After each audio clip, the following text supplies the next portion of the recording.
Welcome to the Jamodi Podcast. We are all surrounded by amazing coaches and leaders. So let's get an inside look at not just what they do, but how they do what they do.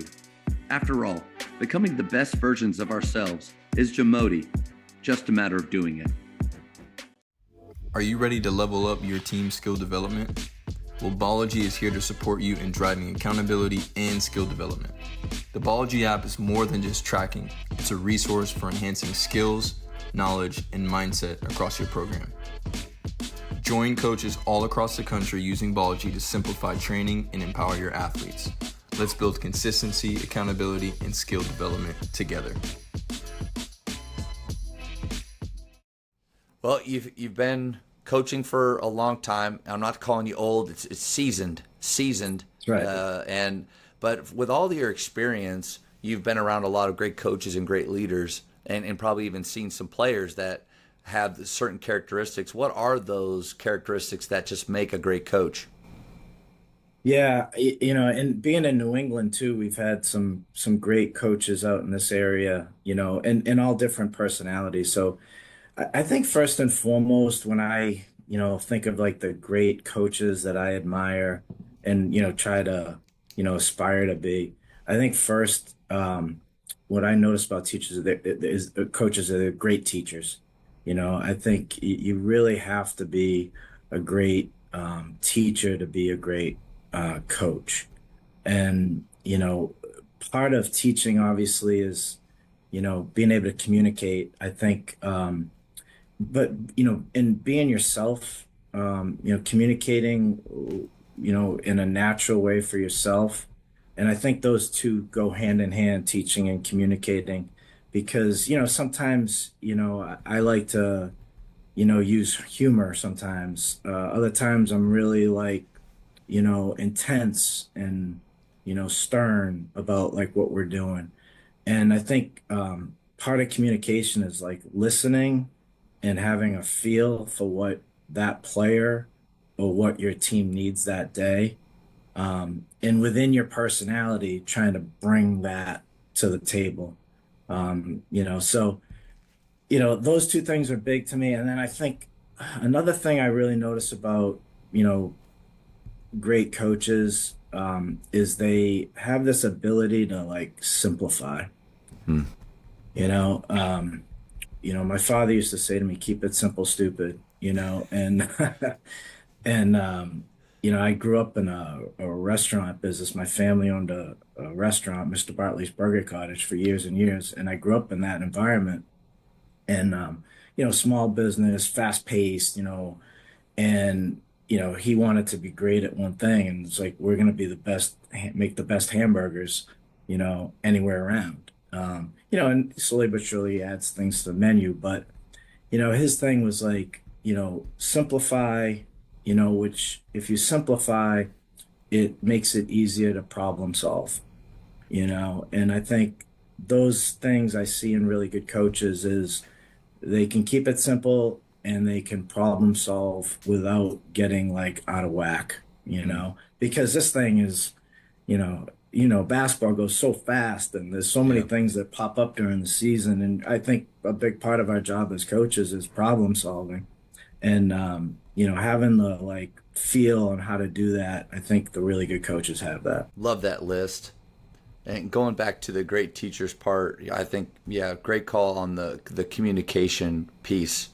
That's where I always felt like when I was at McKinney High School and actually in the classroom now at Faith, I am the AP Silent Study Hall teacher. So I don't consider that really a class or me teaching.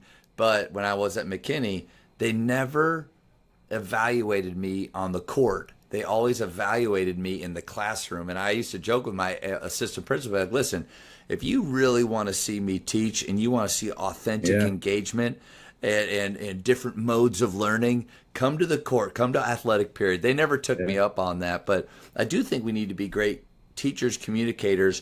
And I think you hit on something about being yourself. That doesn't mean that we don't grow and learn how other people are doing things. But I think what players can really feel or sense is a phony. Somebody that is trying to do something. Gannon Baker said you can't coach what you don't possess.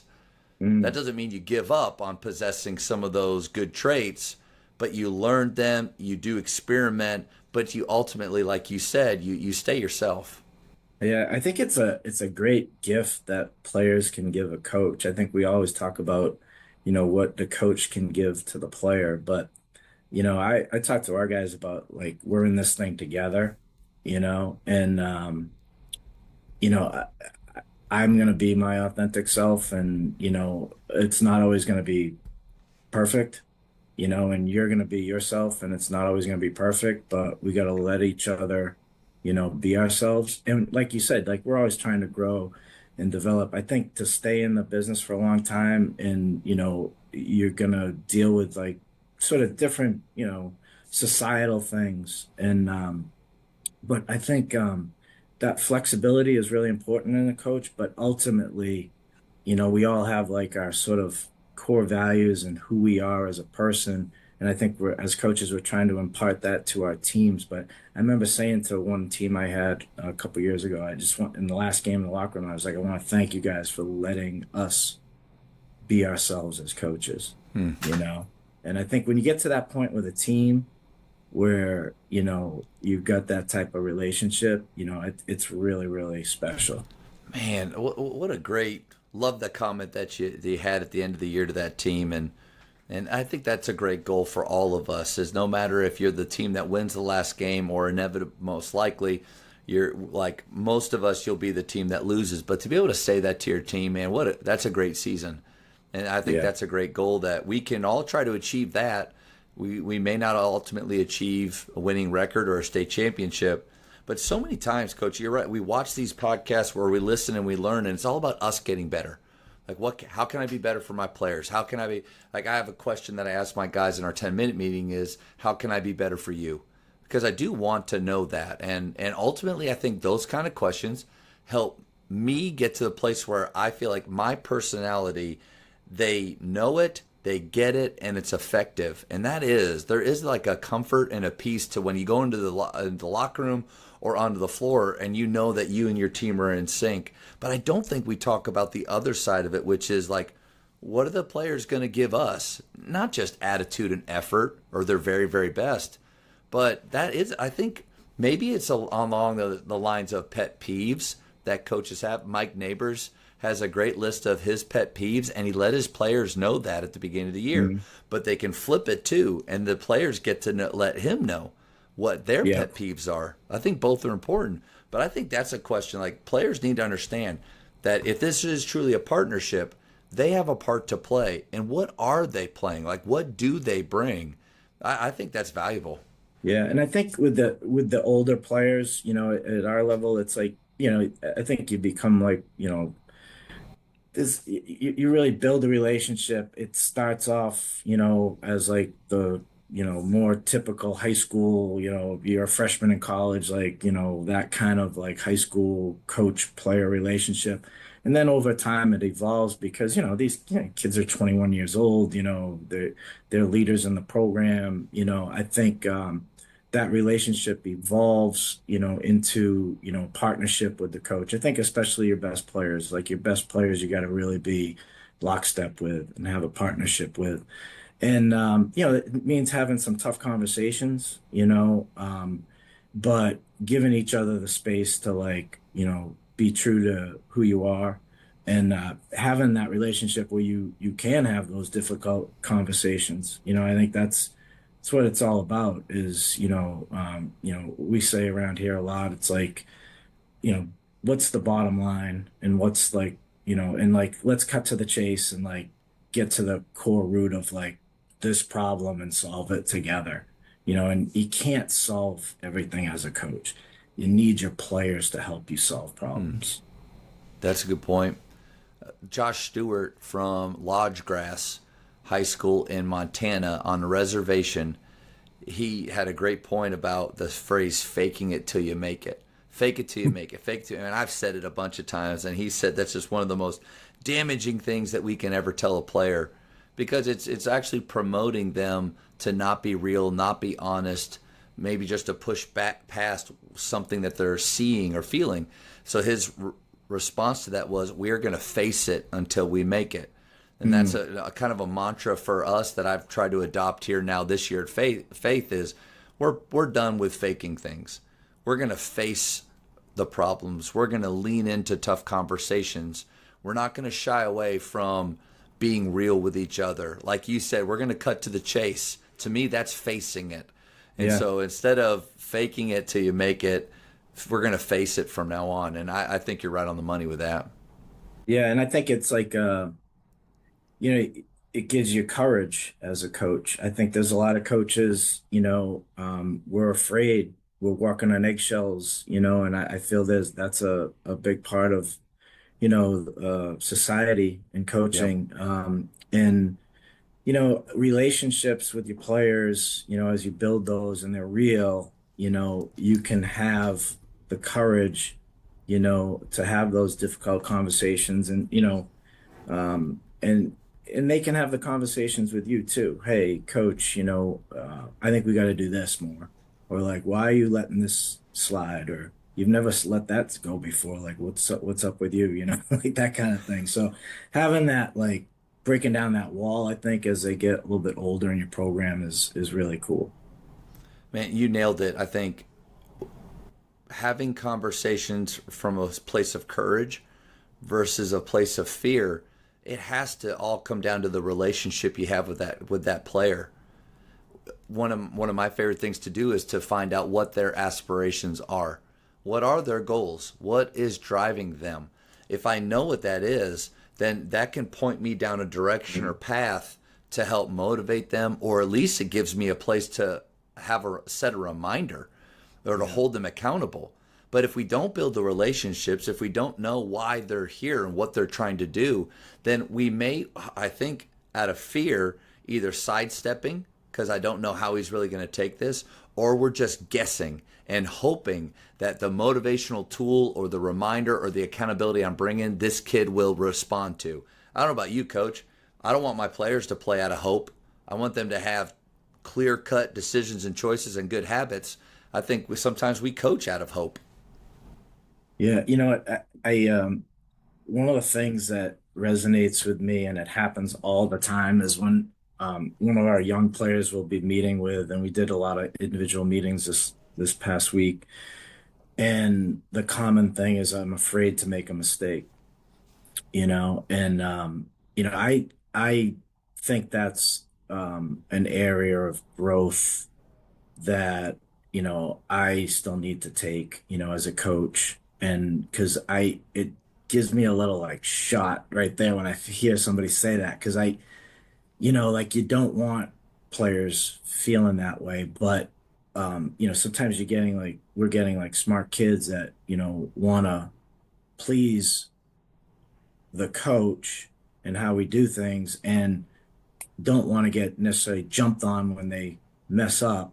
So there's like that balance, and I think that if basketball's a game of mistakes, Yeah. there's gonna be mistakes. I do think the teams that make the fewest mistakes usually got the best shot at winning, and so there's like a balance there as a coach, like you got to give them space to make some mistakes, but you got to have those like sort of standards and like certain things like you were saying about like Mike Neighbors, like his pet peeves that like, okay, these are a couple that, you, we know you're going to get called out on, every single time. And I think what happens a lot of times is like, I say to my guys all the time, it's like, look once we leave the court, it's over, Mm. and like that's where I think the humor needs to come into the, you can laugh during practice. If something funny happens, you have some fun with it. But if it's been an intense practice and it's been like, business, kind of approach, it's nice to like, as a coach, to like let your guard down, a little bit and let them know like we're not like holding grudges because you forgot to jump to the ball on that, 3-on-3 drill. You know what I mean? Like it's Yeah. not, we can move past, that stuff. So it's interesting. But as they grow, I hopefully in our program, the culture is such that, players are, coaching players a lot. I'm a big believer in that. Players coaching players. And, so it's not just coming from me. It's not just coming from a coach. It's like players are just teaching players, and it's not like a bad thing if you make a mistake, but you're going to hear it. Yeah. And I love that you brought up the question or the phrase that some players will say, which is I feel like I'm afraid of making mistakes, or I feel like I'm going to get in trouble when I make a mistake. And we've all heard that, and there's like a choice that we have to make as a coach in that moment. Do I hear this player saying that and immediately just disregard it as that's his problem? Like, come on, I don't create that atmosphere. That's all you, man. Like, you can't think that way.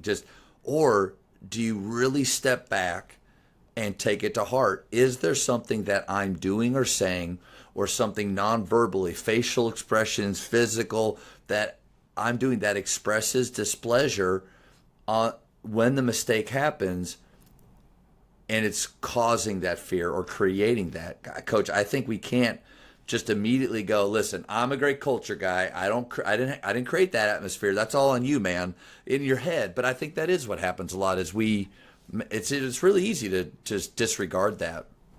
Yeah, no, you gotta, I mean, I own that. Like, when a kid says that to me, I own it. And, that's why, I think, a lot of all the information out there, about the growth mindset, that kind of thing. You know, I love to learn. So I really enjoy, like, I'm listening to your podcast, listening to all these other things. And there's so much information out there. And, I think some of the best information isn't about the X's and O's. It's more about, like, relationships, leadership, how to deal with, issues that prop up, in response, Yeah. So, like, I think a big thing that, I've tried to improve on in my career is, like, my response. Because I'm like a fiery guy, like, I loved, like, look, Pat Summitt's one of my favorite coaches of all time. I absolutely loved Pat Summitt, and she had, like, that look, that intensity, and I feel like her teams fed off of that, Yeah. but she also had this great, like, balance where she was, like, very kind and compassionate, I know she was like that off the court from everything I've learned. And I just think she had a really good balance with that. And that's what I think you're trying to get to. You be yourself. You're an intense coach, be an intense coach, be yourself, but also, like, resonate the compassion, and, like, create a, more confident environment with your players. I think is something that, always trying to evolve and improve at. Thank you for checking out today's episode. Please take a moment to subscribe to this podcast, share it with your fellow coaches, and find us on social media for what's coming up next on the Jamodi Podcast. It's just a matter of doing it.